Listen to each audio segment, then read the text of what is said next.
semester taxation. So taxes are mainly collected by every country for the purpose of the economic and welfare development of a country.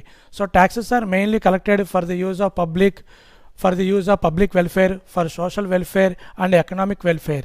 For example, the government will collect the taxes on the levy of the income of the public. So taxes are the uses for the construction of roads, dams, bridges, roads, etc.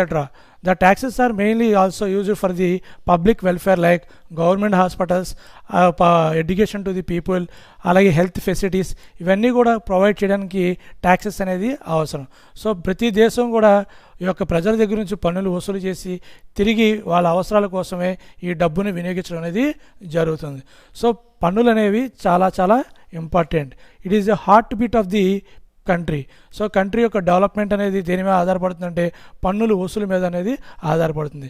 In India the taxes also collected very highly. Number of taxes are collected in India. The taxes are but charges will be high but the collection will be low. It means మన దేశంలోని పన్నులు అనేవి wait అనేది చాలా ఎక్కువగా ఉంటాయి. రకరకాల పన్నులతోని ఎక్కువ అనేది ఛార్జ్ చేస్తూ ఉంటారు. But the collection of taxes will be very low. కానీ వసూలు మొత్తం మాత్రం చాలా తక్కువగా అనేది ఉంటుంది. సో మన దేశంలోని ట్యాక్సేషన్ అనేది ఎలా ఉంది, అది ఎప్పటి నుంచి వచ్చింది అనే హిస్టరీ గురించి మనం తెలుసుకుందాం. According to the Puranas in Ramayana and Mahabharata, the taxes will be collected at 1/5, 1/5 వంతు. 1/5 వంతు పన్నుని వాళ్ళు వసూలు చేయడం అనేది జరిగింది. సో ఆ 1/5 అనేది ట్రేడర్స్ దగ్గర నుంచి వసూలు చేశారు. The traders like business people. ఆ రోజుల్లో రామాయణ మహాభారత కాలంలోని 1/5 వంతు వ్యాపారస్తుల దగ్గర నుంచి పన్ను అనేది వసూలు చేసేవాళ్ళు. ఈ పన్ను అనేది ఎలా వసూలు చేసేవాళ్ళు అంటే వాళ్ళు గోల్డ్ రూపంలోని, గోల్డ్, సిల్వర్, అలాగే ఫుడ్ గ్రెయిన్స్ రూపంలోని వాళ్ళు వసూలు చేయడం అనేది జరిగింది. సో ఈ వసూలు చేసిన పన్ను డబ్బుల్ని వాళ్ళు తిరిగి ప్రజల అవసరాలకి మళ్ళీ ఉపయోగించడం జరుగుతుంది. ఇది వ్యాపారస్తుల నుండి వసూలు చేసిన పన్ను కింద మనం చెప్పుకుంటాం. అలాగే వ్యాపారస్తులు కాకుండా నెక్స్ట్ ఇంకా అగ్రికల్చర్ పీపుల్, అలాగే రామాయణ మహాభారత కాలంలోనే అగ్రికల్చర్ పీపుల్స్ ఉంటారు. అలాగే వాళ్ళకి పన్ను అనేది ఎలా ఛార్జ్ చేసేవాళ్ళు. సో పన్ను అనేది ఎలా charge depending upon the crop. వాళ్ళు వేసిన పంటను బట్టి ఈ యొక్క పన్ను అనేది నిర్ధారించడం అనేది జరుగుతుంది. అది 1/6 వంతు నుండి 1/6 వంతు అవ్వచ్చు, లేదంటే 1/7 వంతు అవ్వచ్చు, అలాగే 1/10 వంతు వరకు ఈ పన్ను అనేది ఉండటం జరుగుతుంది. సో అగ్రికల్చర్ ప్రొడక్ట్స్ మీద డిపెండింగ్ అపాన్ ది ట్యాక్స్. అలాగే the amount will be used to the people at a public harvest. So ఎప్పుడైతే పబ్లిక్ సఫర్ అవుతూ ఉంటారో, హార్వెస్ట్ వస్తుందో, సైక్లోన్స్ వస్తాయో, తుఫాన్లు వస్తాయో, ఇవన్నీ జరిగినప్పుడు ఆ డబ్బుల్ని ఆ యొక్క పన్ను రూపంలో వసూలు చేసిన ఫుడ్ గ్రెయిన్స్ ఏవైతే ఉంటాయో తిరిగి అవి ప్రజలకి ఖర్చు పెట్టడం జరుగుతుంది. సో ఇది పురాణాల ప్రకారంగా మనం చెప్పుకోవడం అనేది జరుగుతుంది. అలాగే మొఘల్ ఎంపరర్స్ మీన్స్ ఇక్కడ బ్రిటిష్ గవర్నమెంట్ వాళ్ళకు ముందు ఉండేవాళ్ళు రాజులు, నిజాం నవాబులు, కూలీ కుతుబ్ షాలు, బహమదీ సుల్తాన్ వాళ్ళు, వీళ్ళందరూ కూడా పన్నులు అనేది వసూలు చేయడం అనేది జరుగుతుంది. ఈ పన్ను అనేది వసూలు చేసే వాటిని తిరిగి వాళ్ళ యొక్క ఖజానాకి జమ చేసుకుంటూ విలాసాలకి వాటికి ఉపయోగించింది. ఆ రోజుల్లో ప్రజలు అనేవాళ్ళు చాలామంది కూడా ఇబ్బంది పడుతూ ఉండేవాళ్ళు. సో ఉదాహరణకి చెప్పాలంటే ఒక ఎగ్జాంపుల్ తీసుకొని మొహమ్మద్ బిన్ తుగ్లక్ అనే వ్యక్తి పన్ను అనేది హెయిర్ కటింగ్ మీద పన్ను అనేది వేయటం జరిగింది. సో హెయిర్ కటింగ్ మీద పన్ను అనేది ఆయన వేయడం, హెయిర్ పెంచినా సరే అలాగే హెయిర్ కటింగ్ చేసినా సరే వాళ్ళు పన్ను వేయడం జరిగింది. ఆ రోజుల్లో చాలామంది కూడా దాన్ని వ్యతిరేకించారు. కానీ ఈ రోజున మన భారతదేశంలో తీసుకుంటే సెలూన్స్ మీద కూడా వాళ్ళు ఇప్పుడు ప్రజెంట్ మన భారత ప్రభుత్వం అనేది సర్వీస్ ట్యాక్స్ కింద వేయడం జరుగుతుంది. ఆ రోజుల్లో ఏదైతే వ్యతిరేకత వచ్చిందో ఈ రోజు వాటిని మనం ఆమోదించి వాటిని అమల్లో పరచడం అనేది జరుగుతుంది. సో అలా ఆ రోజుల్లో కూడా పన్ను అనేది వసూలు చేయడం జరిగింది. బ్రిటిష్ రూలర్స్ మీన్స్ మన ఇండియాని ఎక్కువగా దాదాపు 200 years పైనే మన దేశాన్ని పరిపాలించారు. మన దేశాన్ని పరిపాలించినప్పుడు వాళ్ళు వ్యాపారం కోసం మన దేశంలోకి ఎంటర్ అయిన తర్వాత గూడ్స్ని, వాళ్ళు రా మెటీరియల్, ముడి సరుకుని వాటిని తీసుకెళ్ళడం అనేది జరిగింది. ఆ తర్వాత వాళ్ళు ఇంపోర్ట్ చేసుకునే వాళ్ళు గూడ్స్ని, ఆ ఇంపోర్ట్ చేసిన గూడ్స్ని తిరిగి మన దేశంలోనే అమ్మడం అనేది జరిగింది. సో బ్రిటిష్ రూలర్స్ ఎవరైతే ఉన్నారో వాళ్ళు ఎక్కువగా మన భారతదేశంలోని ఈ యొక్క పన్నులు భూశిస్తు ల్యాండ్ రెవెన్యూ ట్యాక్సెస్ని ఎక్కువగా కలెక్ట్ చేసేవాళ్ళు. పంటలు పండినా పండకపోయినా వాళ్ళు పన్ను అనేది ఎక్కువ వసూలు చేయడం అనేది వాళ్ళ యొక్క బ్రిటిష్ కాలంలోనే మన దేశంలోనే ఎక్కువగా జరిగింది. అలాగే ముడి సరుకు, అలాగే ముడిసరుకు ఏదైతే మనం పంపించామో ఆ ముడిసరుకుని వాళ్ళు మన దగ్గర నుంచి పంపించినప్పుడు కూడా పన్ను వసూలు చేసేవాళ్ళు. తిరిగి మన గూడ్స్ని ఇంపోర్ట్ చేస్తే కనుక అలా ఇంపోర్ట్ చేసినప్పుడు కూడా మన మీద పన్ను అనేది వేయడం అనేది జరిగింది. సో ఇలాగా ల్యాండ్ రెవెన్యూ కానివ్వండి, రా మెటీరియల్స్ మీద కానివ్వండి, అలాగే నెక్స్ట్ వచ్చేసరికి ఇంపోర్టెడ్ గూడ్స్ అయితే ఏమైనా వీటన్నిటి మీద వాళ్ళు మన దగ్గర పన్ను అనేది వసూలు చేశారు. అలాగే ట్రావెల్స్, అలాగే వేరే ఊరు నుంచి మన ఊరికి ఎంటర్ అయినా, మన ఊరి వాళ్ళు వేరే ఊరికి ఎంటర్ అయినా, అలాగే టోల్ ట్యాక్స్, లోకల్ ట్యాక్స్ అని ఈ రోజుల్లో మనం చెప్పుకుంటాం. ఆ రోజుల్లో టోల్ ట్యాక్స్ అని చెప్పి వసూలు చేయడం అనేది జరిగింది. ఇలా ఆ కాలంలోని ఎప్పుడు పడితే అప్పుడు పన్నులు వసూలు చేయటం, పండకపోయినా ఇవన్నీ కూడా వెరీ హై రిస్కీగా అనేది ఉండేది. అందువల్ల ఆ కాలంలోనే ఎక్కువగా తిరుగుబాటు అనేది చేయడం జరిగింది. ఈ యొక్క పన్నులకి విసారిపోయిన భారతీయులు తిరుగుబాటు అనేది చేయడం జరిగింది. నెక్స్ట్ మన ఇండియన్ గవర్నమెంట్ వచ్చింది మనకి స్వాతంత్రం 1947లో వస్తే, కానీ ట్యాక్సేషన్ మాత్రం మనకు సొంతగా ఎప్పుడు వచ్చిందంటే యాక్ట్ అనేది, ఇన్కమ్ ట్యాక్స్ ఆదాయ పన్ను చట్టం అనేది 1961లోనే అది మనకి రావటం అనేది జరిగింది. సో ఇండియన్ గవర్నమెంట్, మన భారతదేశ ప్రభుత్వం స్వాతంత్రం వచ్చింది 1947లో అయితే మనకంత సొంత చట్టాన్ని ఎప్పుడు తయారు చేసుకున్నామంటే 1961లో చేసుకున్నాం. సో ఆ టైం వరకు అంటే అప్ టు 1961 మరి అప్పుడు మనం ఏం చేసాం, పన్నులు వసూలు చేయలేదంటే వసూలు చేసాం. But we are followed the British rules. అప్పటి వరకు బ్రిటిష్ రూల్స్ ఏవైతే ఉన్నాయో అవి కొంతవరకుని మన అవసరాలు తగ్గట్టుగా వాటిని ఉపయోగించుకుంటూ మన ట్యాక్సెస్ని పబ్లిక్ దగ్గర నుంచి వసూలు చేసాం.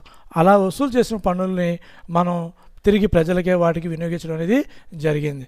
అలాగే income tax. So income tax అనేది 1960లోని రెడీ అయ్యింది. మన భారతదేశం మొత్తం కూడా ఈ ఇన్కమ్ ట్యాక్స్ అనేది అమల్లోకి రావడం అనేది జరిగింది. 1 ఏప్రిల్ 1961 యాక్ట్ ప్రకారంగా రావడం జరిగింది. సో అప్పటి నుంచి ఆదాయ పన్ను చట్టం అనేది మన దేశంలో వచ్చింది. అలాగే పన్నులు అనేది మన దేశ ప్రజలందరి మీద అందరూ ఒకే డేట్న అది క్యాలిక్యులేట్ చేసే విధంగా 1-4 ఏప్రిల్ నుంచి ఫైనాన్షియల్ ఇయర్ స్టార్టింగ్ నుండి అలాగే 31 మార్చ్ ఈ రెండింటికి మనం చెప్పుకోవడం జరిగింది. ఓకేనండి. సో ఇవి ఇండియన్ హిస్టరీ కింద మనం చెప్పుకుంటాం. Next definition. A tax is a contribution from A citizen for the support of the state. So పన్ను అనేది ప్రజల దగ్గర నుంచి ఇచ్చే అమౌంట్ ఎవరికి, ప్రభుత్వానికి, గవర్నమెంట్కి చెల్లించాలి. ప్రతి పౌరుడు కూడా పన్ను చెల్లిస్తారు. మనం అనుకుంటాం, మనం కొంతమంది గవర్నమెంట్కి ఇన్కమ్ ట్యాక్స్ పైన మనం ట్యాక్స్ కట్టట్లేని చెప్పి అనుకుంటాం. అది పొరపాటు. మనం ట్యాక్స్ అనేది అందరూ మన దేశంలో ఉన్న ప్రతి ఒక్కరు కూడా పన్ను అనేది చెల్లిస్తున్నారు. ఈవెన్ ఒక ముష్టివాడి దగ్గర నుంచి అనిల్ అంబానీ వరకు కూడా పన్ను అనేది కట్టడం జరుగుతుంది. ఉదాహరణకి మనం పాల ప్యాకెట్ కొనుక్కుంటే మనం పన్ను చెల్లిస్తాం, అలాగే పెన్ను కొనుక్కుంటే పన్ను చెల్లిస్తాం. అది డైరెక్ట్గా మనం చెల్లిస్తాం, ఇండైరెక్ట్గా మనం పన్ను అనేది చెల్లిస్తాం. So every citizen is contributing the tax amount for the support of the state. So ఆ ట్యాక్స్ అనేది మనం అందరం కూడా చెల్లిస్తాం. నేరుగా చెల్లిస్తే కనుక అది ప్రత్యక్ష పన్ను అంటారు, పరోక్షంగా చెల్లిస్తే కనుక అది ఇండైరెక్ట్ ట్యాక్స్ అని చెప్పి అంటారు. ఓకేనండి. సో ఇలా ట్యాక్స్ అనేది ప్రతి ఒక్కరు కూడా కడుతూ ఉంటారు. సో ఇన్కమ్ ట్యాక్స్ చట్టం అనేది మనకి 1961లోని మన దేశంలోకి రావడం జరిగింది. అది 1/4/1961 నుంచి అమల్లోకి వచ్చింది. ప్రతి 12 నెలలకి ఒకసారి ఇన్కమ్ తీసుకొని దాని మీద పన్ను అనేది క్యాలిక్యులేట్ చేసి మనం కట్టడం అనేది జరుగుతుంది. In India recently so indirect taxes వచ్చేసరికి మన దేశంలోని డిఫరెంట్ టైప్స్ ఉంటాయి. ఒక్కొక్క రాష్ట్రానికి ఒక్కొక్క రకంగా పన్నులు వేస్తూ ఉంటే మన భారతదేశం మొత్తం కూడా వన్ నేషన్ వన్ ట్యాక్స్ అనేది తీసుకురావడం అనేది జరిగింది. సో ఒకే దేశం ఒకే పన్ను అనేది తీసుకురావడం అనేది మనం చెప్పుకుంటాం. సో ఆ పన్ను తీసుకొచ్చే విధానాన్ని ఈ యొక్క భారత ప్రభుత్వం అనేది ఉంది. హైయెస్ట్ లెవీ ఆఫ్ ట్యాక్సెస్, ఎక్కువ పన్నులు అనేది విధించేది మన దేశంలోనే. అలాగే తక్కువ వసూలు చేసే పన్నులు కూడా మన దేశంలోనే. ప్రపంచంలో అందరూ అనుకుంటారు పన్నులు అనేవి మన దేశంలోనే ఎక్కువ వేస్తున్నారని చెప్పి. ఎక్కువ పన్నులు వేసినా కానీ పన్ను కట్టే వాళ్ళ సంఖ్య, పన్ను వసూలయ్యే సంఖ్య మనకనేది చాలా తక్కువగా ఉంటుంది. So highest levy of taxes in India but lowest collection of taxes in India. ఎక్కువ వేసేది తక్కువ వసూలయ్యేది రెండు కూడా మన దేశంలో అనేది ఉండడం జరుగుతుంది. Okay. Next characteristics. So taxes characteristics అంటే లక్షణాలు. సో ట్యాక్స్ పే చేసేటప్పుడు మనం ఏం చూస్తాం, the payment of taxes on the public goods. So payment అనేది మనం ఎవరికి పే చేస్తామంటే గవర్నమెంట్కి పే చేస్తాం. సో పేమెంట్ అనేది మస్ట్ బి పబ్లిక్ అనేది compulsory every person should compulsory pay tax whether they earned income. ఎవరైతే ఆదాయం సంపాదిస్తారో, ఎవరైతే ఇన్కమ్ వస్తుందో అనేది వాళ్ళు కంపల్సరీగా ట్యాక్స్ పే చేయాలి. సో కంపల్సరీ అంటే వాళ్ళకి లిమిట్ ఉంటుంది. ఉదాహరణకి వ్యక్తిగతంగా వ్యాపారం చేసే వాళ్ళు ఉన్నారనుకోండి, వాళ్ళు 10 లక్షలు దాటితే కనుక 30% అనేది కంపల్సరీగా పన్ను అనేది పే చేయాలి. సో అలా ప్రతి ఒక్కళ్ళు కూడా పన్ను అనేది పే చేయడం అనేది ఉంటుంది. ఎవరికైతే ఆదాయం వస్తుందో వాళ్ళని కంపల్సరీగా పన్ను పే చేయాలి.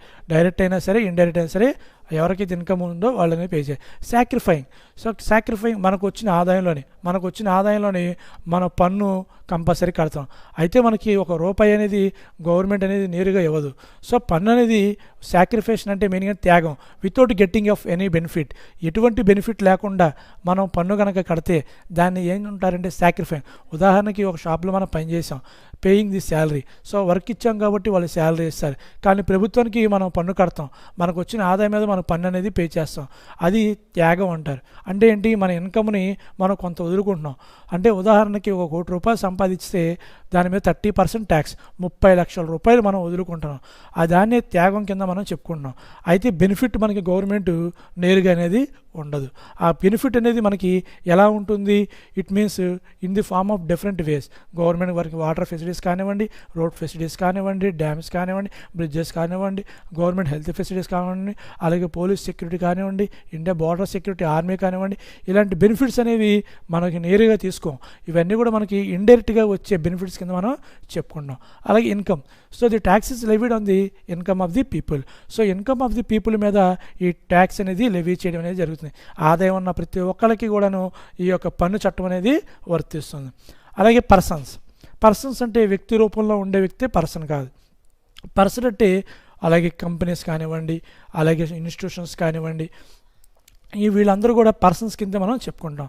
అంటే men, women, colleges, companies, panchayats, municipality, ఇవన్నీ కూడా వ్యక్తి అంటే మనిషి రూపంలో ఉన్న వ్యక్తే కాదు, ఏ సంస్థ అయినా అలాగే ఏ వ్యాపారం అయినా సరే పర్సన్ కింద మనం లెక్కలో చెప్పుకుంటాం.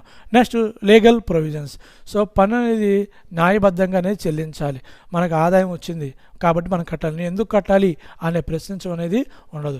మనం భారతీయులుగా ఉన్నప్పుడు, మన దేశంలో ఉన్నప్పుడు, మన దేశంలో అభివృద్ధి కోసం అని చెప్పి మనం ట్యాక్స్ అనేది కంపల్సరీగా మనం పే చేయాలి. సో ఆ ట్యాక్స్ అనేది లీగల్ ప్రొవిజన్ అనేది ఉంటుంది.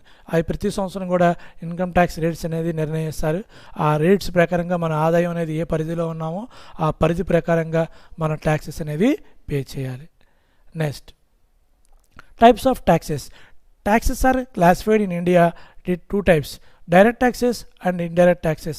Direct taxes are directly paid by a person to the government. Indirect taxes are paid by one person to the another person. So direct taxes అనేవి నేరుగా వ్యక్తి ఒక ప్రభుత్వానికి చెల్లిస్తే కనుక దాన్ని డైరెక్ట్ ట్యాక్స్ అంటారు. ఇండైరెక్ట్ ట్యాక్స్ అనేది పరోక్షంగా పన్ను కనుక చెల్లిస్తే ప్రభుత్వానికి కాకుండా, అంటే ఉదాహరణకి వ్యాపారం అంటే సేల్. ఒక వ్యక్తి రిటైల్ షాప్లో సరుకు కొన్నాడు, ఆ వ్యక్తి వెళ్ళి హోల్సేలర్కి డబ్బు చెల్లిస్తాడు, ఆ వ్యక్తి హోల్సేలర్ వెళ్ళి డిస్ట్రిబ్యూటర్కి అమౌంట్ చెల్లిస్తాడు, డిస్ట్రిబ్యూటర్ వెళ్ళి మ్యానుఫ్యాక్చర్కి చెల్లిస్తారు. సో మ్యానుఫ్యాక్చర్ ట్యాక్స్ అనేది పే. సో ఇక్కడ చైన్ లింక్ ప్రాసెస్ అనేది ఇండైరెక్ట్ ట్యాక్స్లో ఉంటుంది. మన ఇండియాలో మనం ఇందా చెప్పుకున్నాం, మన ఇండియాలో ప్రతి ఒక్కళ్ళు కూడా ట్యాక్స్ కడతారు. అంటే పెన్ను కొన్నా, సబ్బులు కొన్నా, మనం సినిమాకి వెళ్ళినా, ఏం పని చేసినా సరే మనం ప్రత్యక్షంగా పన్ను కట్టకపోయినా పరోక్షంగా మన వస్తువుకి అమౌంట్ చెల్లిస్తాం. కాబట్టి పెట్రోల్ కొట్టించుకున్నా, డీజిల్ కొట్టించుకున్నా మనం పన్ను అనేది చెల్లిస్తూ ఉంటాం. ఇలా ప్రతి వస్తువు మీద, ఆల్కహాలిక్, లిక్కరు, సిగరెట్స్, స్మోక్, ఇలా ప్రతి వస్తువు మీద పన్ను అనేది ఛార్జ్ చేస్తారు. ఇది మనం పరోక్షంగా పన్ను అనేది చెల్లించడం జరుగుతుంది. అలా పరోక్షంగా పన్ను చెల్లిస్తే దాన్ని మనం ఇండైరెక్ట్ ట్యాక్సెస్ కింద మనం చెప్పుకుంటాం. Next the differences between the indirect taxes and direct taxes. ప్రత్యక్ష పన్నులకి పరోక్ష పన్నులకి గల తేడాలేంటి? Nature of the direct tax. Direct taxes will be levied on the directly on the income of the person. So ఎవరికైతే ఇన్కమ్ వస్తుందో ఆ person మీద డైరెక్ట్గా, ఆ ప్రత్యక్షమైన పర్సన్కి, ఆ వ్యక్తి మీద పన్ను అనేది వేయటం జరుగుతుంది. Indirect taxes or indirectly levied on the income of the people. Indirectly by one person to the another person. So ఒక పర్సన్ నుంచి ఇంకో పర్సన్కి ఆ పన్ను అనేది వేయటం అనేది జరుగుతుంది. It is levied on the income. So ఇక్కడ ఇన్కమ్ ఏదైతే వచ్చిందో ఆఫ్టర్ ది ఎరెండ్ ఆఫ్ ఇన్కమ్, మనకు ఒక డేట్ అయిపోయింది. సో మనం ఏప్రిల్ 1న ఇన్కమ్ సంపాదించాం, ఆ డేట్ నుంచి 31 మార్చ్ వరకు మనం సంపాదించాం, ఆ వచ్చిన ఇన్కమ్ మీద మనకి పన్ను అనేది వాళ్ళు వేయటం అనేది జరుగుతుంది. Direct tax. ఇండైరెక్ట్ ట్యాక్సెస్లో వచ్చేసరికి పన్ను అనేది అది మనకి సేల్ మీద, పర్చేజ్ మీద, అలాగే మ్యానుఫ్యాక్చరింగ్ గూడ్స్ మీద, సర్వీసెస్ మీద, వీటన్నిటి మీద జిఎస్టీ, వీటన్నిటి మీద మనకి పన్ను అనేది వేయటం అనేది జరుగుతుంది. సో ఇండైరెక్ట్ ట్యాక్సెస్ వచ్చేసరికి ఇప్పుడు ప్రజెంట్ జిఎస్టీ కింద మనం చెప్పుకుంటాం, అంటే goods and service taxes. It means మనం ఇదివరకు జిఎస్టీ ఎలా వచ్చిందంటే కస్టమ్ డ్యూటీ అని, ఎక్సైజ్ డ్యూటీ అని, అలాగే ఇంపోర్ట్ డ్యూటీ అని, అలాగే సర్వీస్ ట్యాక్సెస్, వీటన్నిటిని కలిపి ఇప్పుడు ఇండియాలోని జిఎస్టీ కింద తీసుకురావడం అనేది జరిగింది. Next shifting of the burden. So burden అనేది ఎలా ఉంటుంది? It is directly burden of the person. So direct taxes అనేది నేరుగా ఆ వ్యక్తి మీద బర్డెన్ అనేది వేయడం జరుగుతుంది. It cannot be shifted. అంతే, అతను పన్ను డబ్బులను వేరే వ్యక్తి కట్టడం అనేది ఏమీ ఉండదు. అతనికి వచ్చిన ఆదాయం మీద అతనే పన్ను అనేది కట్టాలి, వేరే వాళ్ళు ఎవరో కూడా కట్టడానికి వీల్లేదు. Whereas indirect taxes, the burden will be shifted in the indirect tax by 1 person to the another person. ఒక వ్యక్తి నుంచి ఇంకో వ్యక్తికి ఈ పన్ను అనేది మారిపోతూ ఉంటుంది. సో ఇండైరెక్ట్ ట్యాక్స్లోని మన బర్డెనింగ్ అనేది షిఫ్టింగ్ చేయడానికి అవకాశం అనేది ఉంటుంది. డైరెక్ట్ ట్యాక్స్లోని మన బర్డెన్ని షిఫ్టింగ్ చేయడం అనేది కుదరదు. ఎవరైతే పన్ను ఉందో, ఎవరైతే వచ్చిందో వాళ్ళే పన్ను అనేది కట్టాల్సిందే. పరోక్షంగా ఇండైరెక్ట్ ట్యాక్సెస్ అయితే అది ఒక వ్యక్తి నుంచి ఇంకో వ్యక్తికి మన బడ్డింగ్ అనేది షిఫ్ట్. అల్టిమేట్లీ కన్జ్యూమరే, ఇంక్లూడింగ్ మనం వస్తువు కొంటాం, ఆ వస్తువు కొన్నప్పుడు దాని మీద మనం చూసే ఉంటాం including of all taxes, MRP మీద మనకు ఉంటుంది. ఏమని ఉంటుంది? ఇంక్లూడింగ్ ఆల్ ట్యాక్సెస్ అని చెప్పి అక్కడ రావటం అనేది జరుగుతుంది. సో అన్ని రకాల మీద వస్తువుల మీద పన్ను అనేది ఎంఆర్పి అని మనం చెప్పుకుంటాం, అంటే మ్యాక్సిమం రిటైల్ ప్రైస్. ఇక్కడ ఎంఆర్పి కింద మనం చెప్పడం జరుగుతుంది. Okay. Next collection. The direct taxes are collected from the person directly.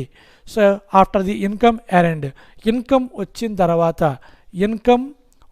తర్వాత మనం పన్ను కనుక కడితే దాన్ని డైరెక్ట్ ట్యాక్సెస్ అంటాం. అంటే లాస్ట్ ఇయర్ మనకు వచ్చింది 2019, 2020లోని మనం ఇన్కమ్ సంపాదించాం, దాని మీద పన్ను అనేది మనం 2020-21లోని అసెస్మెంట్ ఇయర్ కింద మనం చెప్పడం అనేది జరుగుతుంది.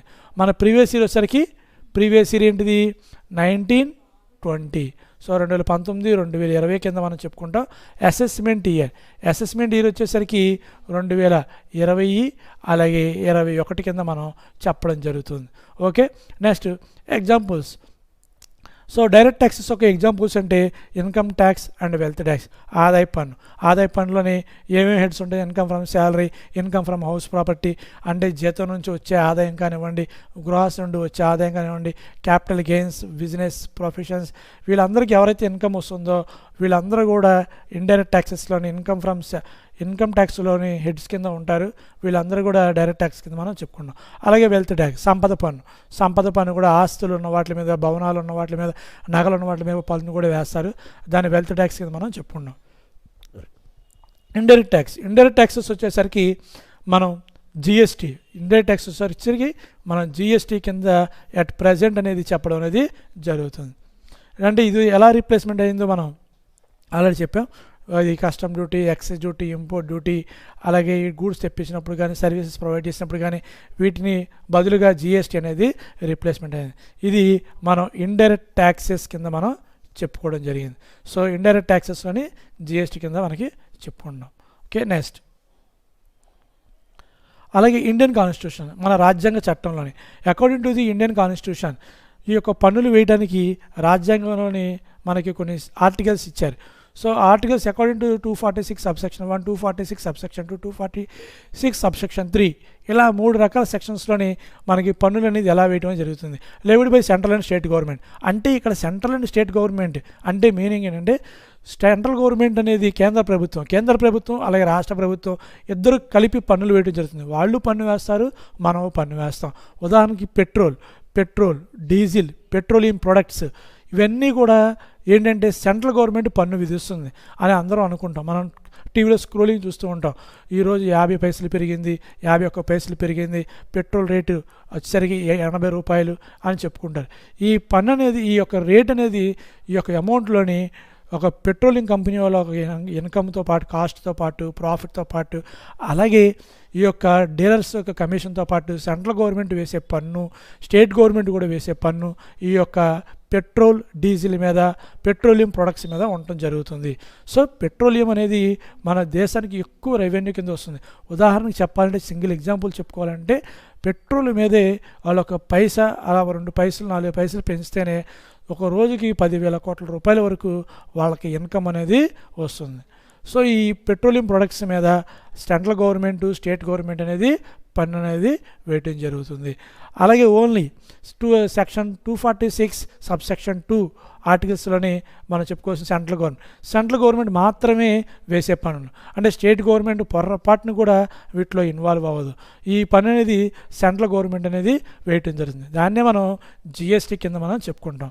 సో ఈ సెంట్రల్ గవర్నమెంట్ ముందే నేస్తాయి. ఉదాహరణకి బంగారం మీద కానివ్వండి, అలాగే ఎలక్ట్రానిక్ ప్రొడక్ట్స్ కానివ్వండి, అలాగే బ్యాంకింగ్ సర్వీసెస్ కానీ, ఇలా throughout the India one nation one taxes.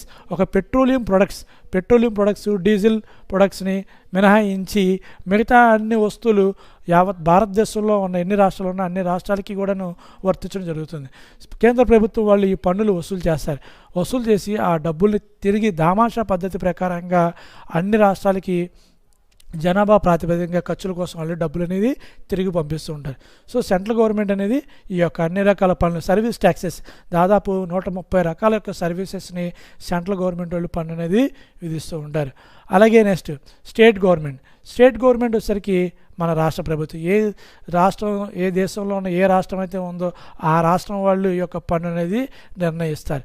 అంటే ఉదాహరణకి మున్సిపల్ ట్యాక్సెస్, మన ఇంటి పన్నులు కానివ్వండి, ల్యాండ్ రెవెన్యూ కానివ్వండి, అలాగే లిక్కర్ అనేది ఏ రాష్ట్రం కానీ ఆ రాష్ట్రం అనేది ఉంటుంది.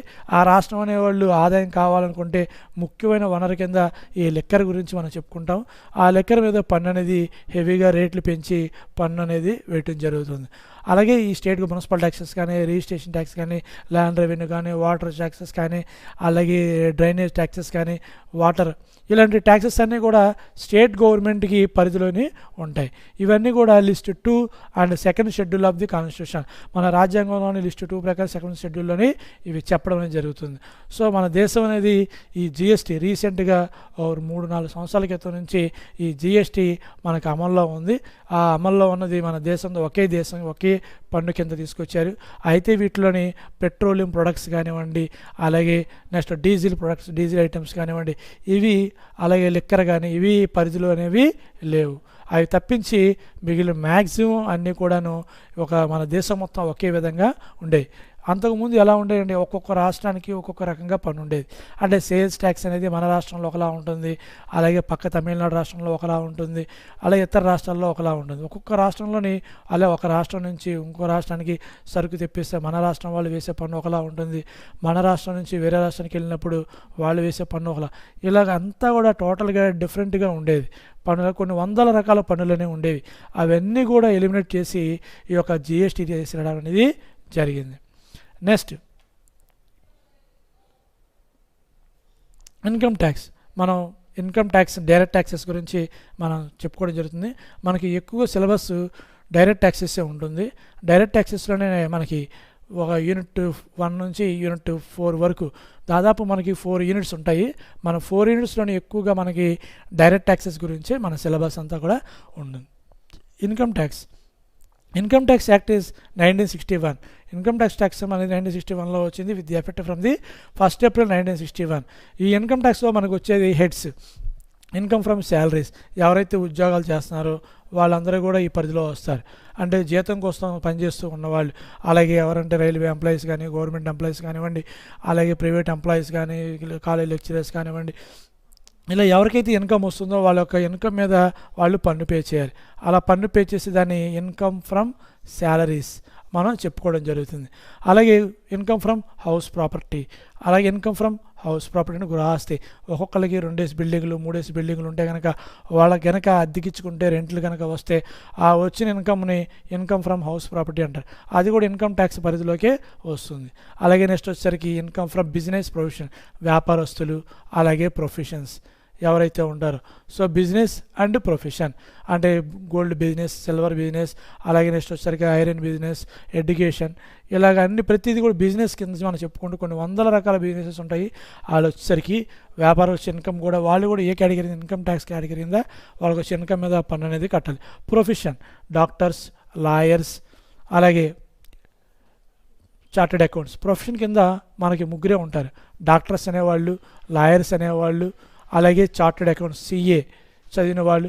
వీళ్ళు ఈ యొక్క ఇన్కమ్ ట్యాక్స్ పరిధిలోకి రావడం జరుగుతుంది.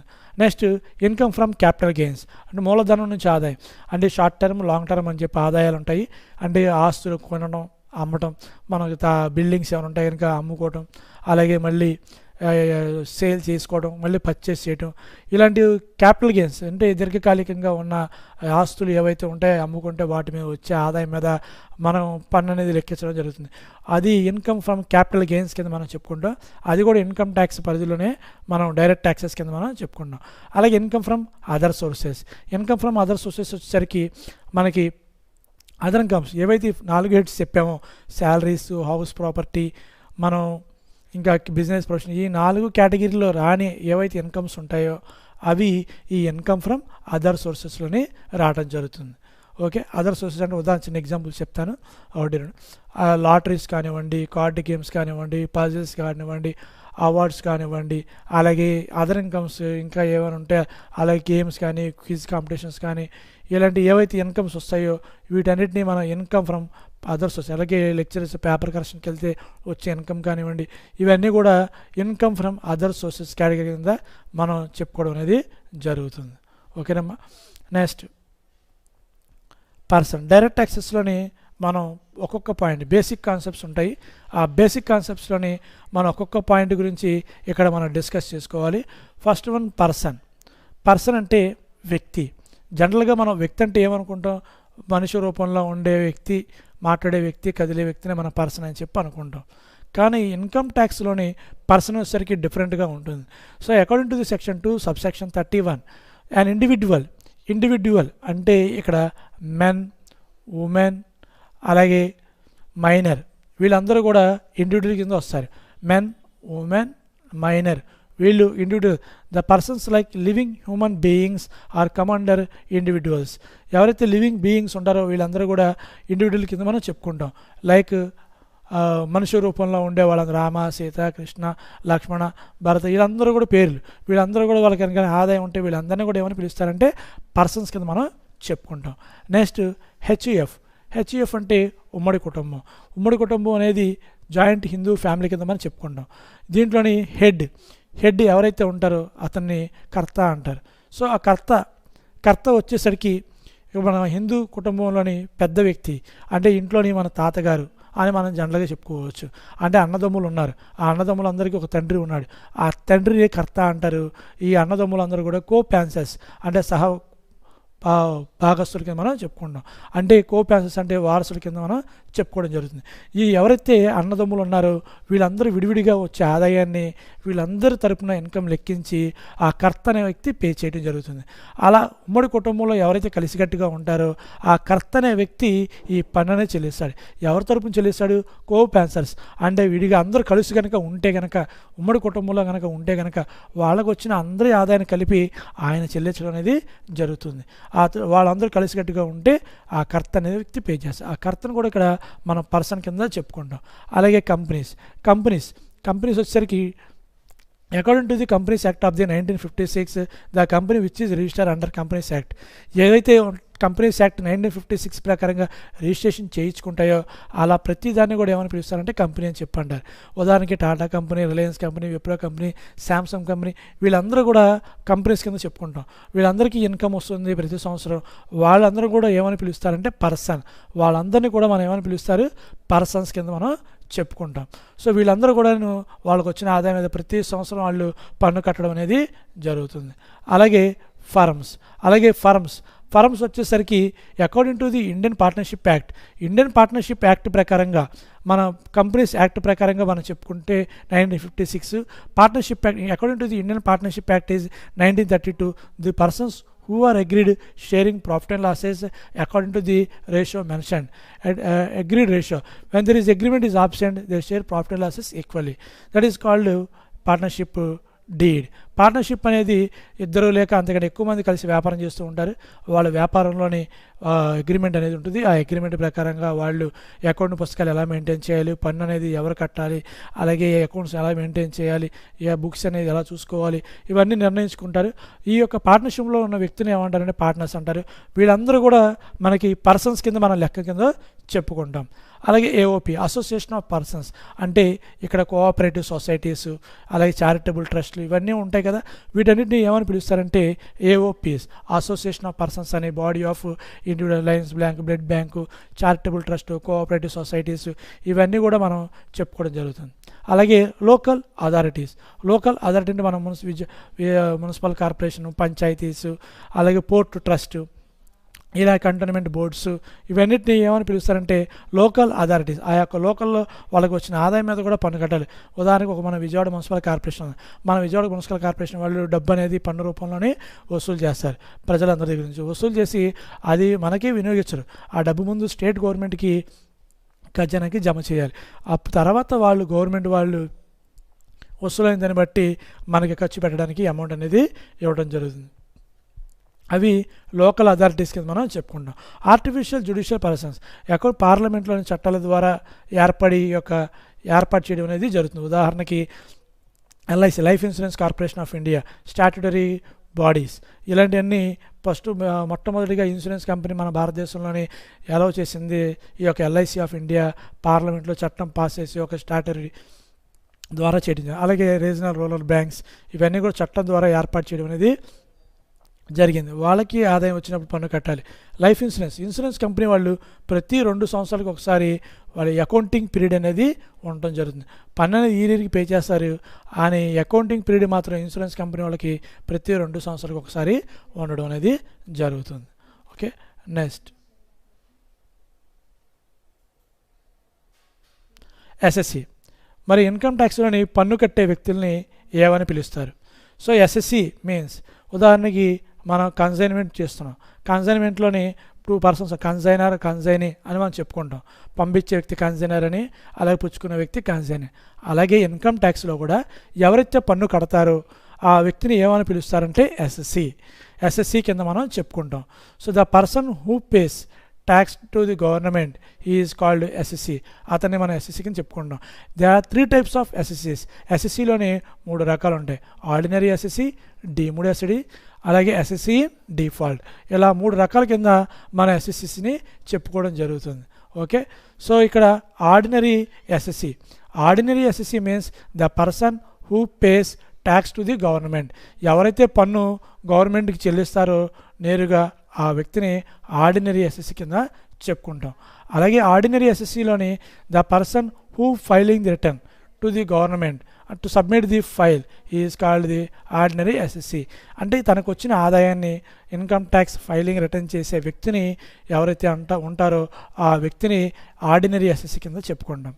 అలాగే the person who delayed the payment of tax is also called SSC. ఎవరైతే పన్ను కట్టకుండా ఆగిపోతూ ఉంటారో అలాంటి వ్యక్తికి ఇంట్రెస్ట్ అనేది ఛార్జ్ అవుతుంది. The interest will be charged on the SSC. So లేట్గా కనుక పే చేస్తే ట్యాక్స్ని వాళ్ళకి ఆ పన్ను అనేది విడిచిన. The person who pays the advance tax. So advance tax ఎవరైతే కడతారో ఆ వ్యక్తిని ఏమంటారంటే ఆర్డినరీ ఎస్ఎస్సి కింద మనం చెప్పుకుంటాం. అలాగే the person who claim the tax. So ట్యాక్స్ని క్లెయిమ్ చేసేటప్పుడు ఎవరైతే ఉంటారో ఆ వ్యక్తిని కూడా ఆర్డినరీ ఎస్ఎస్సి. ఉదాహరణకి ట్యాక్స్ అమౌంట్ కనుక ఎక్కువ కట్టాడు అనుకోండి, మనం అడ్వాన్స్ ట్యాక్స్ పే చేస్తాం. ఈ సంవత్సరం మనకి ఇన్కమ్ అనేది కొంత తక్కువగా వచ్చింది. అలా తక్కువ వచ్చినప్పుడు మనం పన్ను అనేది కట్టడం అనేది తక్కువ కనుక కడితే, ఎక్కువ కనుక పే చేస్తే మనం రిఫండ్ అనేది అడగడం అనేది జరుగుతుంది. అలా మనం అమౌంట్ని వెనక్కి రిటర్న్ కనుక అడిగితే అలా అడిగిన దాన్ని రిఫండ్ అని చెప్పి అంటారు. సో ఇదంతా కూడా ఏంటంటే ఆర్డినరీ ఎస్ఎస్సిలోనే వస్తుంది. ఆర్డినరీ ఎస్ఎస్సిలోని ఎవరైతే ఉంటారో అంటే మనం ఫైలింగ్ రిటర్న్ చేయడం కానివ్వండి, అలాగే అడ్వాన్స్ ట్యాక్స్ పే చేయడం కానివ్వండి, అలాగే మనం అడ్వాన్స్ ట్యాక్స్ మనం యాక్చువల్ ట్యాక్స్ పే చేసిన తర్వాత కంపేర్ చేసుకొని మనం ఎక్కువ పే చేసామో తక్కువ పే చేసామో చూసుకొని మన రిఫండ్ అడగడం కానివ్వండి, అలాగే మనం క్లెయిమ్ చేసేటప్పుడు అమౌంట్ కానివ్వండి, ఒకవేళ పే చేయకపోతే మన మీద వడ్డీ వేయటం కానివ్వండి, పెనాల్టీ కానీ విధించడం కానివ్వండి, ఇవన్నీ కూడా ఒక వ్యక్తి మీద ట్యాక్సేషన్ వాళ్ళు వేయడం జరుగుతుంది. అసెసింగ్ ఆఫీసర్ అనే వ్యక్తి. సో ఆ వ్యక్తి మనం ఛార్జ్ చేస్తారు. సో ఇలాగ వేసే వాటిని మనం ఆర్డినరీ ఎస్ఎస్సి కింద మనం చెప్పుకుంటాం. సో ఆర్డినరీ ఎస్ఎస్సి అంటే ఎవరైతే ఆదాయం వస్తుందో వాళ్ళకు వచ్చే ఆదాయం మీద పన్ను కడితే ఆ వ్యక్తిని ఆర్డినరీ ఎస్ఎస్సి. అతను ఫైలింగ్ రిటర్న్ చేసినా, అతను ఇంట్రెస్ట్ పే చేసినా, పెనాల్టీ పే చేసినా, అలాగే అడ్వాన్స్ ట్యాక్స్ పే చేసినా, ఇలా ఏం పే చేసినా సరే, రిఫండ్ అడిగినా, ఇవన్నీ కూడా చేసే వ్యక్తిని ఏమంటారంటే తనకు సంబంధించిన వాటిని పే చేసి వ్యక్తిని ఆర్డినరీ ఎస్ఎస్సి కింద మనం చెప్పుకుంటాం. Next deemed assessee. Deemed assessee is also called as a representative assessee. So deemed ఎస్ఎస్సిని ఏమని పిలుస్తామంటే రిప్రజెంటేటివ్ ఎస్ఎస్సి కింద మనం చెప్పుకుంటాం. So representative assessee. So the tax will be paid on behalf of the other person. మనం పన్ను కట్టేటప్పుడు ఇతరుల యొక్క ఆదాయం మీద పన్ను కడతాం. ఇతరులకు వచ్చిన ఆదాయం మీద మనం పన్ను కట్టడం ఏంటి అని మీరు అనుకోవచ్చు. వేరే వ్యక్తికి ఆదాయం వస్తే మనం పన్ను కడితే అతన్ని డీమ్డ్ ఎస్ఎస్సి అని రిప్రజెంటేటివ్ ఎస్ఎస్సి కింద చెప్పుకుంటాం. సో రిప్రజెంటేటివ్ ఎస్ఎస్సి కింద మనం చెప్పుకోవడం అనేది జరుగుతుంది. సో ఇక్కడ లైక్ ఒక మైనర్ ఉన్నాడు. ఉదాహరణకి అతని వయసు 21 సంవత్సరాలు నిండాలి. అంతే, ఉదాహరణ తల్లిదండ్రులు లేకపోయినా లేదా చనిపోయినా అతను ఒకటి ఉంటే కనుక అతనికి బోల్డ్ అంత ఆస్తి కనుక ఉంటే అతని యొక్క గార్డెన్ ఉంటారు. ఆ గార్డెన్ని ఏమని పిలుస్తారంటే డీమ్డ్ ఎస్ఎస్సి కింద మనం చెప్పుకుంటాం. సో ఆ డీమ్డ్ ఎస్ఎస్సి అంటే ఒక గార్డెన్, ఆ గార్డెన్ అనే వ్యక్తి ఈ యొక్క పన్ను అనేది చెల్లించడానికి ఉంటాడు. సో అతని తరపున ఒక మైనర్ తరపున ఇతను పన్ను అనేది పే చేయడం జరుగుతుంది. సో అలా పే చేస్తే అతన్ని డీమ్డ్ ఎస్ఎస్సి అంటారు. అలాగే లూనికెండ్ అంటే పిచ్చివాడు, అలాగే డ్రంకడ్, అలాగే తాగుబోతు, వీళ్ళ తరపున అంటే వీళ్ళు మతి స్థిమితం లేకపోయినా సరే వీళ్ళు తాగుబోతులుగా ఉన్నప్పుడు వాళ్ళకి బ్రెయిన్ ఫంక్షన్ సరిగ్గా జరగదు. అలాంటి టైంలో ఆస్తిని కాపాడడానికి ఒక వ్యక్తిని అపాయింట్ చేయడం జరుగుతుంది. ఆ వ్యక్తినే ఏమని పిలుస్తారంటే రిప్రజెంటేటివ్ ఎస్ఎస్సి. అతను ఈ వీళ్ళ తరపున పన్ను అనేది పే చేయడం అనేది జరుగుతుంది. అంటే పవర్ ఆఫ్ అటార్నీ తీసుకొని ఆ డీమ్డ్ ఎస్ఎస్సి వాళ్ళ తరపున ఈ యొక్క పన్ను అనేది చెల్లిస్తారు. అలాగే ఎన్ఆర్ఐస్ విదేశాల్లో ఉంటారు. విదేశాల్లో ఉన్నప్పుడు కూడా ఎవరైతే రాలేకపోతూ ఉంటారో వాళ్ళ తరపున ఇక్కడ వీళ్ళు పన్ను అనేది పే చేస్తారు. వాళ్ళకి కనుక ఇక్కడ బోల్డ్ అని ఆస్తులు ఉంటే కనుక రెగ్యులర్గా విష్ చేయలేకపోతే కనుక వాళ్ళు ఇక్కడ పన్ను అనేది వాళ్ళకున్న ఆస్తుల మీద వచ్చిన ఆదాయం మీద పన్ను కట్టడం అనేది జరుగుతుంది. అలాంటి వ్యక్తులను ఏమని పిలుస్తారంటే డీమ్డ్ ఎస్ఎస్సి కింద మనం చెప్పుకుంటాం. Next SSC in default. SSC in default means the person who is not paying TDS, tax deducted source, tax collected source, TDS not depositing TDS అనేది డిపాజిట్ కనుక చేయకపోతే అంటే పన్ను మినహాయింపు వనరు ఏదైతే డిపాజిట్ చేయాలి, not deposit in the government treasury, the person who deduct in the tax amount but not depositing in the government treasury, government ఖజానాలోని డిపాజిట్ చేయకుండా గనక ఉంటే ఈ యొక్క పన్ను అమౌంట్ని చేయకుండా ఉంటే అతని ఎస్ఎస్సి ఇన్ డిఫాల్ట్ అని చెప్పండి. విలంబిత ఎస్ఎస్సి కింద మనం చెప్పుకుంటాం.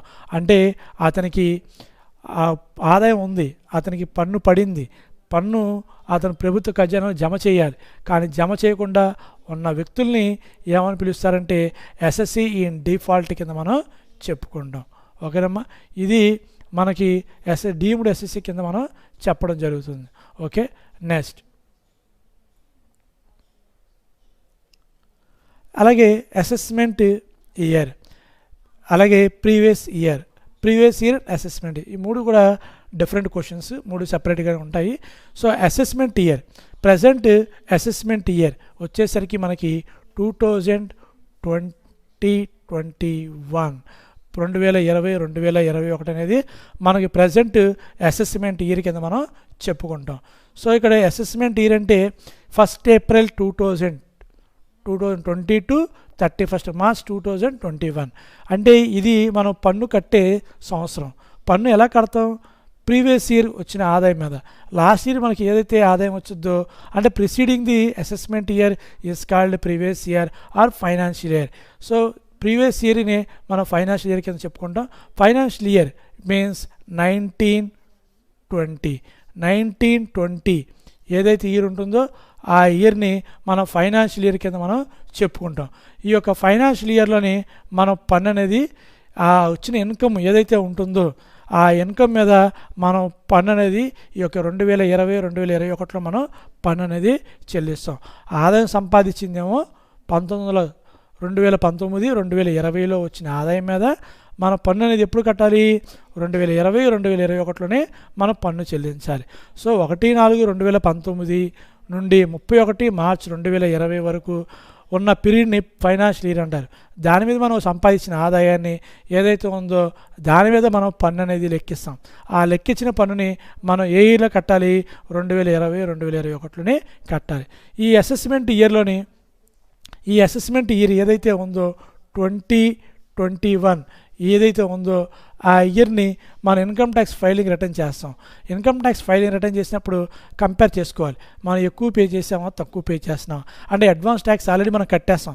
ఇన్కమ్ రాకుండానే మనం ముందుగా పే చేస్తేనే అడ్వాన్స్ ట్యాక్స్ అంటాం. అలాగే అసెస్మెంట్ ఇయర్ పన్ను టోటల్ ఇన్కమ్ ఎంత వచ్చింది, యాక్చువల్ ట్యాక్స్ ఎంత పడింది అని టోటల్గా ఈ సంవత్సరం మనం లెక్కేసుకొని ఆ అమౌంట్ని మనం గతంలో పే చేసిన అమౌంట్ ఏదైతే ఉందో అది కనుక తక్కువ పే చేస్తే రిమైనింగ్ అమౌంట్ కనుక పే చేయాలి. ఒకవేళ అడ్వాన్స్ ట్యాక్స్ మనం ఎక్కువ పే చేసామనుకోండి, మనం ప్రజెంట్ ఇయర్ ఇన్కమ్ లేకపోవడం వల్ల ఉదాహరణకి ఇప్పుడు ప్రజెంట్ ఎవరికి వ్యాపారాలుగా ఈ సంవత్సరం అనేది చాలా తక్కువగా ఉంది 4-5 మంత్స్, కానీ వ్యాపారం లేకపోయినా సరే మన అడ్వాన్స్ ట్యాక్స్ అనేది కట్టేయాలి. సో అడ్వాన్స్ ఎందుకంటే భవిష్యత్తు నెక్స్ట్ ఇయర్ అని ఎలా ఉంటుందో తెలియదు. అలాగే గత సంవత్సరం మన దేశంలో వ్యాపారస్తులు అందరూ కూడాను ఈ సంవత్సరం రాబోయే ఆదాయాన్ని వాళ్ళు ముందుగానే చెల్లించేశారు. సో ఈ సంవత్సరం వచ్చే ఆదాయాన్ని గత సంవత్సరమే చెల్లించడం జరిగింది అడ్వాన్స్ ట్యాక్స్ రూపంలో. కానీ వాస్తవంగా ఇప్పుడు మనకు ఆదాయం అనేది ఉందా అంటే లేదు. కాబట్టి ఈ సంవత్సరం మన చాలామందికి అడ్వాన్స్ ట్యాక్స్ కట్టిన డబ్బులు వాపసు వచ్చే అవకాశం అనేది ఉంటుంది. సో మనకు ఆదాయం రావడానికి ముందే మనం పన్ను కడితే దాన్ని అడ్వాన్స్ ట్యాక్స్ అంటాం. ఆదాయం వచ్చింది 2019, 2020లో ఉన్న ప్రీవియస్ ఇయర్ ఆదాయం తీసుకొని దాన్ని అసెస్మెంట్ ఇయర్లోని ట్యాక్స్ క్యాలిక్యులేట్ చేసి కంపేర్ చేసుకొని ఎక్కువ పే చేసాం తక్కువ పే చేసాం అనేది మనం చూసుకొని మన ట్యాక్స్ అనేది పే చేయడం జరుగుతుంది. ఓకే, ఇది మన అసెస్మెంట్ ఇయర్ కింద మనం చెప్పుకుంటాం.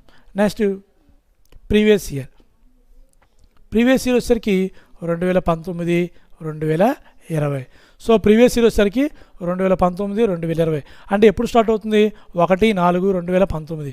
1/4/2019 నుంచి 31 మార్చి 2020 వరకు ఉండేదాన్ని ప్రీవియస్ ఇయర్ అంటారు. సో ప్రీవియస్ ఇయర్ అనేది 12 months అనేది ఉంటుంది. అంటే జనరల్గా చెప్పాలంటే కొత్తగా వ్యాపారం ఎవరైతే పెట్టారో ఉదాహరణకి ప్రీవియస్ ఇయర్ మనం ఏమన్నాం 1/4 నుండి 31 మార్చి కింద మనం చెప్పుకున్నాం.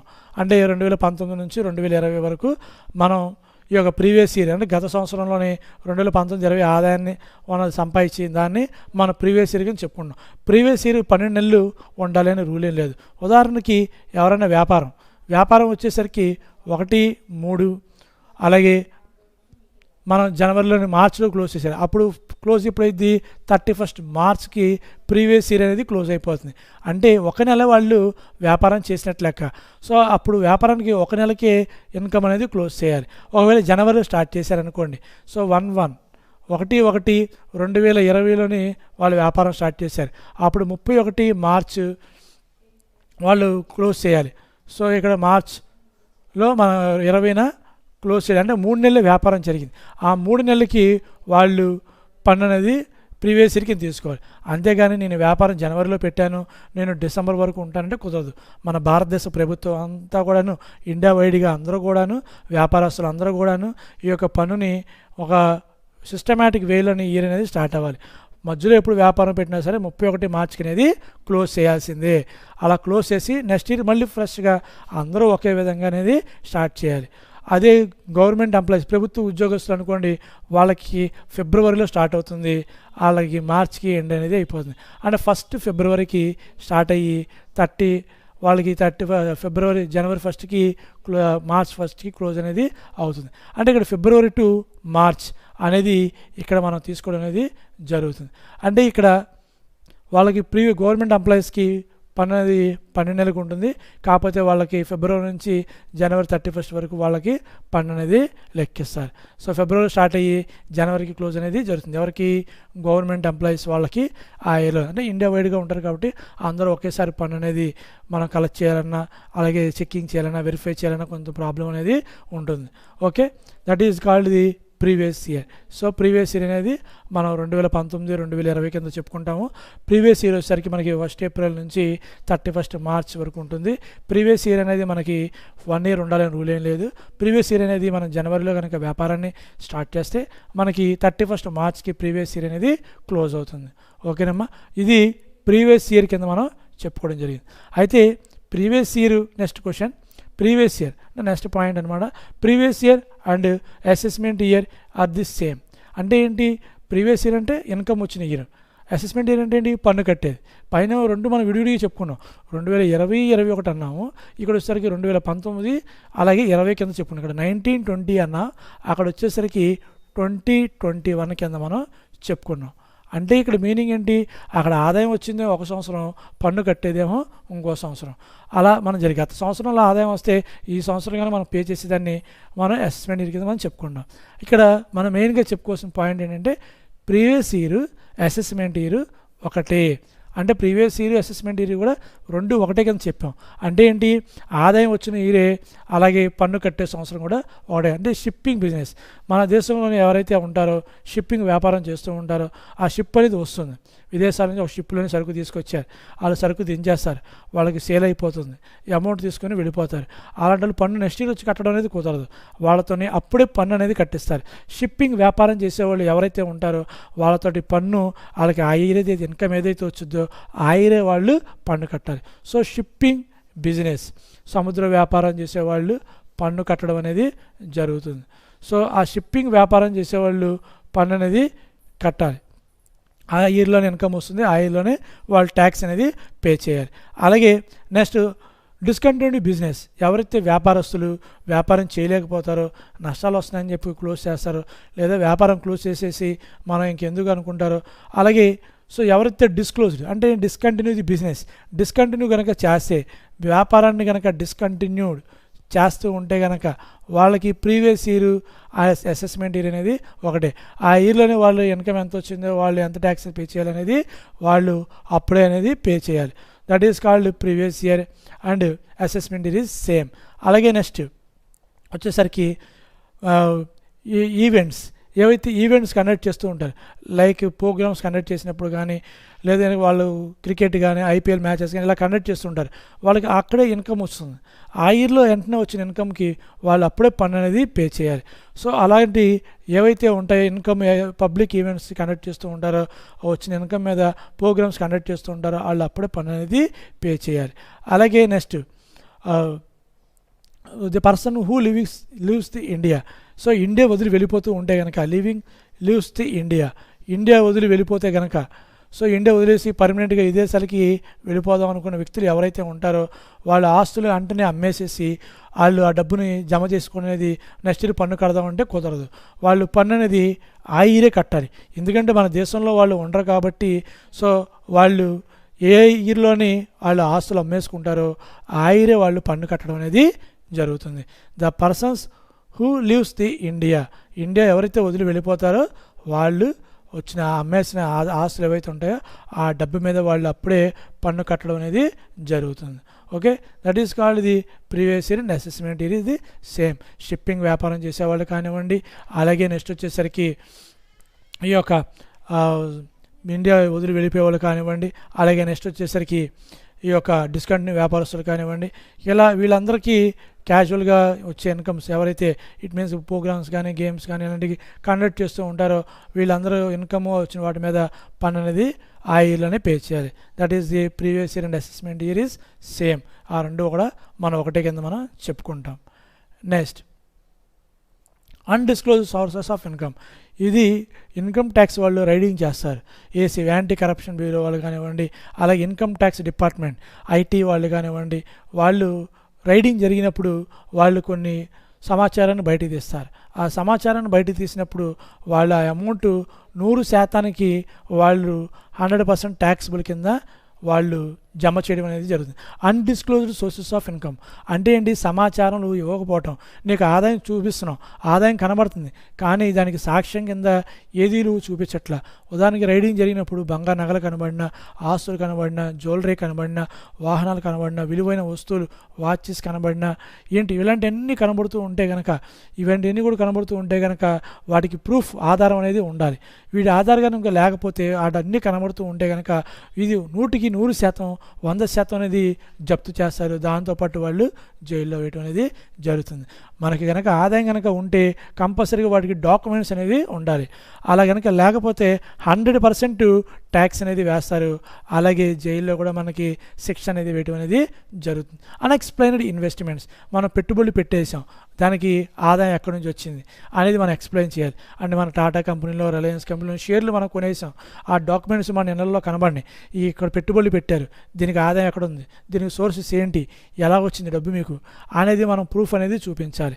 అలా చూపించకపోతే మనకి అన్నీ కూడా జప్తు చేయడం అనేది జరుగుతుంది. అన్ఎక్స్ప్లెయిన్డ్ మనీ, అలాగే డబ్బు కనుక బయటపడితే నోట్లు కట్టలు కానీ రైడింగ్ జరిగినప్పుడు కట్టల అమౌంట్ డిస్ప్లే అవుతే కనుక కనబడితే కనుక, అలాగే billions, gold, silver, ornaments, jewelleries, shares, etcetera ఇవన్నీ కూడా మనకి బయటపడితే కనుక ఎక్స్ప్లెయిన్ చేయాలి, అంటే వివరణ ఇవ్వాలి. ఇవన్నీ కూడా మనం చూసే ఉంటాం చాలాసార్లు, మనం న్యూసెస్లో చూసినప్పుడు అన్నీ కూడా బల్ల మీద పరిచి ఇవన్నీ చూపిస్తారు. అలాగే కూర్చొని రోజుల తరబడి లెక్కిస్తూ ఉంటారు. ఫర్ ఎగ్జాంపుల్ గాలి జనార్దన్ రెడ్డి ఉన్నారనుకోండి, వాళ్ళు ఇంట్లోని టాయిలెట్స్, బాత్రూమ్స్ అన్నీ కూడా వాళ్ళ కూతురు పెళ్ళి అన్ఎక్స్ప్లెయిన్డ్ ఎక్స్పెండిచర్, వాళ్ళ కూతురు పెళ్ళి కూడా దాదాపు 500 కోట్లు 1000 కోట్లు ఖర్చు పెట్టి మ్యారేజ్ ఫంక్షన్ చేశారు. దీని అతనికి ఎక్స్ప్లెనేషన్ అడిగారు, అతను పిలిపించి next marriage and function next రోజే ఈ ఎక్స్ప్లెనేషన్ అనేది చేయమన్నారు. అతను ప్రూఫ్ ఇవ్వలేకపోయారు.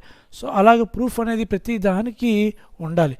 ఇన్ని వేల కోట్ల రూపాయలు ఖర్చు పెడుతున్నప్పుడు ప్రతి దానికి కూడాను ప్రూఫ్ అనేది, దీనికి ఆదాయం ఎక్కడి నుంచి వచ్చింది, దీని ఆదాయం ఉంటే మీరు ట్యాక్స్ కట్టాలి కదా, మరి కట్టలేదు, కట్టకుండా ఎంత మీరు ఎలా ఖర్చు పెట్టారు, ఇలా అన్ఎక్స్ప్లెయిన్డ్ ఎక్స్పెండిచర్ ఏదైతే నువ్వు చూపిస్తున్నావు, ఖర్చు చూపిస్తున్నావు, కానీ నువ్వు దీనికి ఆదాయం ఎక్కడ వచ్చింది అనేది నువ్వు చూపించట్లే.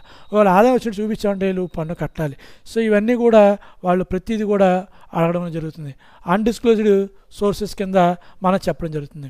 అలాగే amount borrowed from refund of Indies, అలాగే మనం బ్యాంకులో లోన్స్ తీసుకున్నాం, బ్యాంకులోని అప్పు తీసుకున్నాం, వీటన్నిటికీ వ్యాపారాలు చేస్తాం, అవన్నీ కూడా మనం రీపే చేసామా లేదా ఇవన్నీ కూడా వాళ్ళు చెల్లించాల్సిన అవసరం. అలాగే బ్యాంకులో ఉన్న లాకర్లో ఉన్న నగలు కానివ్వండి, ఇవన్నీ కూడా వాళ్ళు వెరిఫై చేసి చెక్ చేస్తారు. అన్డిస్క్లోజ్ సోర్స్ ఆఫ్ ఇన్కమ్ ఉంటే 100% అనేది పన్ను అనేది వేయటం జరుగుతుంది. Next capital receipts and revenue receipts. Capital receipts అంటే ఏంటి? మూలధన ఆదాయం, భారీగా ఆదాయం కనుక వస్తే వాటిని ఈ యొక్క ఇన్కమ్ ట్యాక్స్ పరిధిలోకి పన్ను అనేది వేరు.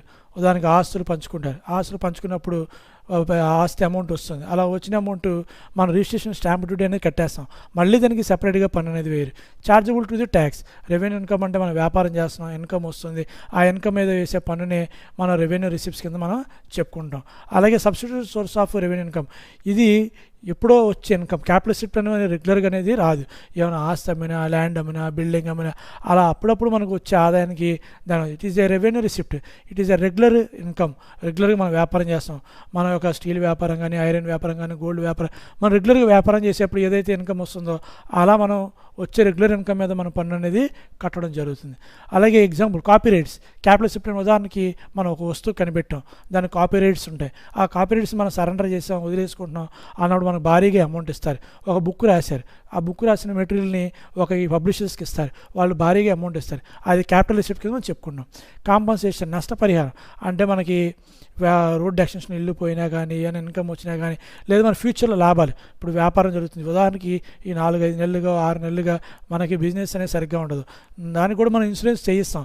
ఈ వ్యాపారం కనుక 4-5 నెలలుగా లేకపోతే, మనకి రెగ్యులర్గా వచ్చే ఇన్కమ్ లేకపోతే దాని మీద కూడా ఇన్సూరెన్స్ చేయించి ఫ్యూచర్లో వచ్చే లాభం మీద కూడా రాకపోతే దానికి కాంపన్సేషన్ కింద ఇన్సూరెన్స్ చేయించుకుంటాం, వాటి మీద కూడా మనం ఇన్కమ్ అనేది సంపాదిస్తాం. అలా వచ్చే ఇన్కమ్ని కూడా మనం రెవెన్యూ రిసిప్ట్ కింద మనం చెప్పుకుంటాం. అలాగే next capital expenditure. Capital expenditure భారీ ల్యాండ్ కొన్నాం, బిల్డింగ్ కొన్నాం, బిజినెస్ ఎక్స్పాన్షన్ కోసం మనం చేస్తూ ఉంటే కనుక దానికి క్యాపిటల్ ఎక్స్పెండిచర్ కింద అన్నాం, దానికి ఎటువంటి మినహాయింపు అనేది ఉండదు. అలాగే రెవెన్యూ ఎక్స్పెండిచర్ రెగ్యులర్ బిజినెస్ చేయడం కోసం మిషనరీ ఉంది, అలాగే ప్లాంట్ ఉంది, అలాగే బిల్డింగ్ రిపేర్స్ ఉన్నాయి, ఇవన్నీ కూడా కన్సిడర్ ఎక్స్పెండిచర్ అనేది ఉంది. శాలరీస్ ఇస్తాం, రెంట్ కడతాం, అడ్వర్టైజ్మెంట్ పే చేస్తాం, ఇవన్నీ రెగ్యులర్ ఎక్స్పెండిచర్. మనకి ఏదైతే ఇన్కమ్ వస్తుందో ఆ ఇన్కమ్లో నుంచి మనం ఎక్స్పెండిచర్ని deduct from the revenue receipt less revenue expenditure. ఇన్కమ్లో నుంచి ఎక్స్పెండిచర్ తీసి, ఉదాహరణకు ఒక డాక్టర్ ఉన్నాడు, అతనికి రిసిప్ట్స్ వస్తాయి, అంటే ఆపరేషన్స్ చేసినప్పుడు కానీ, లేదా పేషెంట్స్ ఇంటికాడ చూసినప్పుడు కానీ, లేదంటే కనుక కన్సల్టేషన్ ఫీజు కానీ, ఇవి ఒక డాక్టర్కి వచ్చే రిసిప్ట్స్. అతనికి వచ్చే రిసిప్ట్స్లో నుంచి ప్రొఫెషనల్ ఎక్స్పెండిచర్ ఉంటుంది. నర్సెస్ శాలరీ కానీ, హాస్పిటల్ రెంట్ కానీ, సర్జికల్ ఎక్విప్మెంట్స్ని కానీ, సిరెంజెస్ కానివ్వండి, బ్యాండేజ్ కానీ, ఎక్విప్మెంట్ కానీ, వీటన్నిటికీ అతనికి ఖర్చు అవుతుంది. అతనికి వచ్చిన ఆదాయంలో నుంచి ఈ ఎక్స్పెండిచర్ పోయి రిమైనింగ్ ఇన్కమ్ ఏదైతే ఉంటుందో ఆ అమౌంట్ మీద వాళ్ళకి ట్యాక్స్ అనేది వేస్తుంది. సో క్యాపిటల్ ఎక్స్పెండిచర్ అనేది రెగ్యులర్గా జరగదు, ఎప్పుడో జరుగుతుంది. అంటే అక్వైరింగ్ బిజినెస్ వేరే వ్యాపారస్తుల్ని మన వ్యాపారం కొనుక్కున్నప్పుడు కానీ, వ్యాపారం పరిధి పెంచినప్పుడు కానీ, కొత్త పెద్ద మిషనరీస్ని ఇన్స్టలేషన్ చేసినప్పుడు కానీ ఈ భారీగా ఈ ఖర్చుని క్యాపిటల్ ఎక్స్పెండిచర్ అంటారు. దీనికి మినహాయింపు అనేది తక్కువ అనేది ఉంటుంది. Normal course of business regular routine business స్మూత్గా జరగడం కోసం శాలరీస్, రెంటు, ఇన్సూరెన్స్ ఇవన్నీ కడుతూ ఉంటాం. కానీ రొటీన్ ఎక్స్పెండిచర్ ఏది కరెంట్ బిల్లు, అలాగే సెల్ ఫోన్ ఇలాంటి కడుతూ ఉంటాయి. ఇవన్నీ కూడా మనకి ఎక్స్పెండిచర్ కింద మనకి మినహాయింపు అనేది ఇవ్వడం జరుగుతుంది. క్యాపిటల్ ఎక్స్పెండిచర్ మన వ్యాపారాన్ని ఇంప్రూవ్మెంట్ చేసుకోవడానికి ఉపయోగపడుతుంది. అలాగే రెవెన్యూ ఎక్స్పెండిచర్ రెగ్యులర్ ప్రాఫిట్స్ని ఇంక్రీజ్ చేసుకోవడానికి ఉపయోగపడుతుంది. అది డైరెక్ట్ ఎక్స్పెండిచర్. సో ఎందుకంటే వ్యాపారంలో ఒక బిల్డింగ్ కొనాలన్నా, ఫర్నిచర్ కొనాలన్నా, మెషినరీ కొనాలన్నా, ల్యాండ్ ఎక్విజిషన్ చేయాలని డైరెక్ట్గా ఎక్కువ అమౌంట్ ఖర్చు పెడతాం. ఇండైరెక్ట్ ఎక్స్పెండిచర్ నేరుగా ఖర్చు పెట్టాం, అంటే అడ్వర్టైజ్మెంట్ కానివ్వండి, ఎంప్లాయీస్ శాలరీస్ కానీ, ఇవంతా ఇండైరెక్ట్. నేరుగా వస్తువు అమ్మడానికి వచ్చే లాభం మీద అనేది కాకుండా పరోక్షంగా మనకి ఇన్కమ్ రావడానికి ఈ యొక్క రెవెన్యూ ఎక్స్పెండిచర్ అనేది మనం ఉపయోగించడం అనేది జరుగుతుంది. So next tomorrow the classes, అంటే మన నెక్స్ట్ క్లాసెస్ వచ్చేసరికి మనం ఒక ఇన్కమ్స్ గురించి, అలాగే ఎగ్జామ్టెడ్ ఇన్కమ్స్ గురించి, రెసిడెన్షియల్ స్టేటస్ గురించి మనం చెప్పుకోవడం అనేది జరుగుతుంది. సో మనం నెక్స్ట్ క్లాస్లోని ఈ టాపిక్స్ అని కూడా చెప్పుకుందాం. అలాగే ఈ యొక్క టాపిక్స్ ఏవైతే ఉన్నాయో ఒకసారి మీరు నోట్స్ మెయింటైన్ చేసుకోండి. నోట్స్ మెయింటైన్ చేస్తే రాస్తే కొంచెం ఇంప్రూవ్ అవుతే అవకాశం ఉంటుంది పాయింట్స్ అని కూడా. So thanks for watching the class.